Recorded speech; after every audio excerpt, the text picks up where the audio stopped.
Good morning, everybody. This is Judith A. Cope. You're listening to Mad Love. Let's get into it. I was recording for the last 20 minutes and I looked down and there was nothing. I don't think I'm going to be able to recreate that effort. I do want to say this was the main thing I was in the middle of when I noticed it wasn't recording. Listen, stop talking yourself out of following your hopes and dreams and goals. I know so many people who want to start businesses and they just find 50 reasons every day to not do it. And, you got to have some faith and you got to believe that this is meant for you. If you have the idea, God put the idea inside of you. So it's been your challenge to figure out how to get it out into the world. That's basically the work of creativity, which is the work of God. But here's the thing. A lot of people are too stubborn and they're stuck in their ways and they think that they know how to do something. And even when someone says, hey, here's an easier way, they're so stuck that they just are like, no way, I'm doing it the way I think. And I'm telling you right now, a lot of you all are not prepared. The world is completely different. There's so much technology out here. There's a lot of things and a lot of guardrails in place that you can't fail. And of course you can fail, but you can't. Because it's like, if you do it the proper way, you will be successful.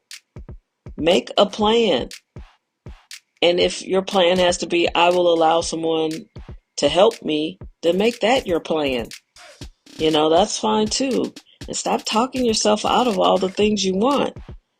You know what I'm talking about. There are people right now who will say, oh, I prayed this morning for a red BMW. And they're so excited. But all through the day, they come up with 30 or 40 reasons why they don't want a red BMW. Oh, I probably can't afford the insurance on a red BMW.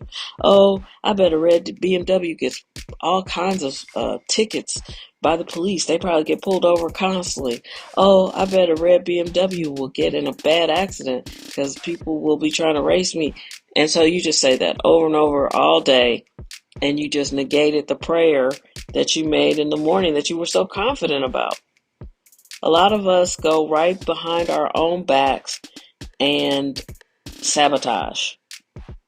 So don't do that. Don't sabotage yourself. If there's something that you really want and you want to see it happen, focus on it. You know what I mean? Focus on that, not why it won't work.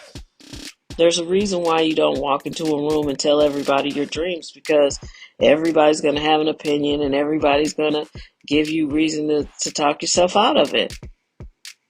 That's why people always are wondering what I'm doing. I just don't tell people because it's not worth it.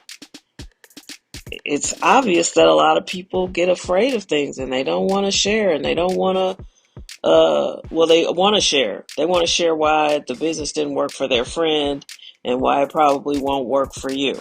They can't wait to share that. And, that's not what you're looking for when you're already nervous about something. Create a community around the businesses you want to start. Create a mastermind. But here's the thing, some of you just aren't serious. You're not serious enough. You want a business, but you don't want to do the work. You want a business, but you don't have the attention span for it. And that's okay. Maybe you're not supposed to run a business. Maybe you're supposed to buy businesses and hire people to run them for you so you can travel around the world and do what you want to do. Figure out what your strengths are and then roll with those, because a lot of people think their strengths are one thing, but they're really not. And you got to be honest, because you're putting everything on the line to make something happen. And you got to know what you're good at. And you got to be objective about it. So, like I said, I talked for 20 minutes and I looked down and there was nothing there. But this was the main point of today's podcast. I know a lot of you all are entrepreneurial. I know a lot of you want to be entrepreneurs. You want to work for yourselves. You want to make your dreams come true.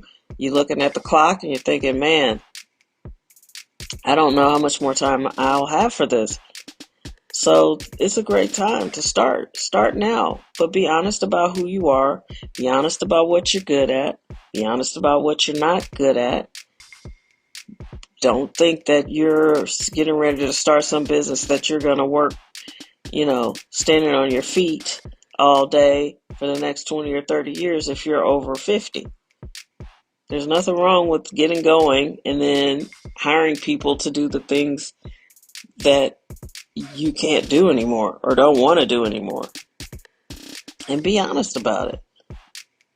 But the main thing you have to be honest about is what your skill set is.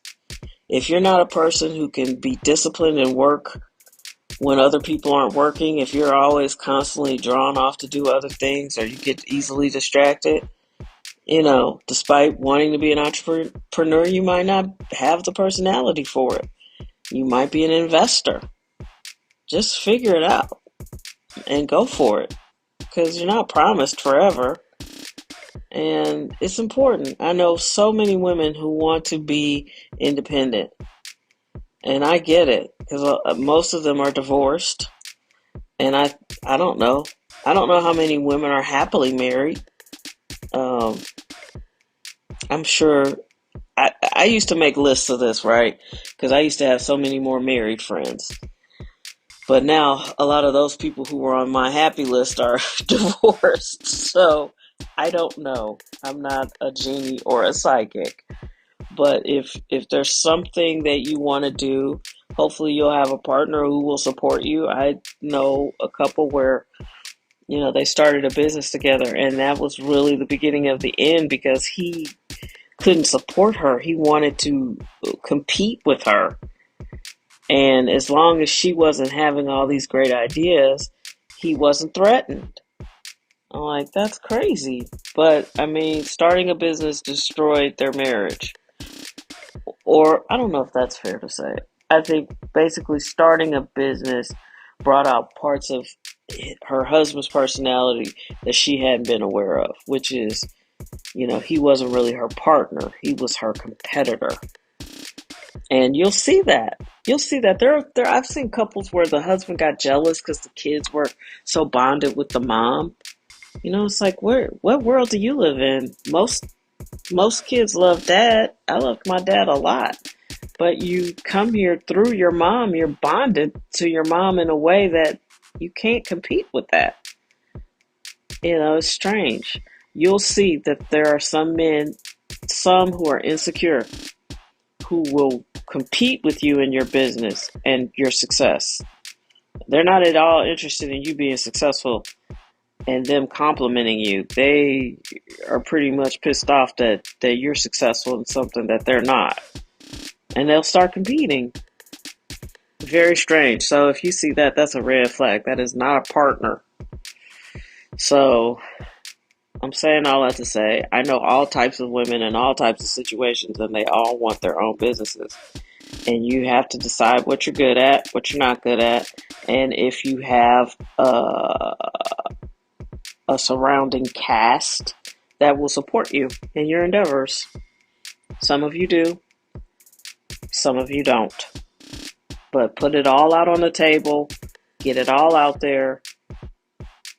I'm not saying get paralyzed by your analysis. No paralysis analysis here, but be honest about what it is.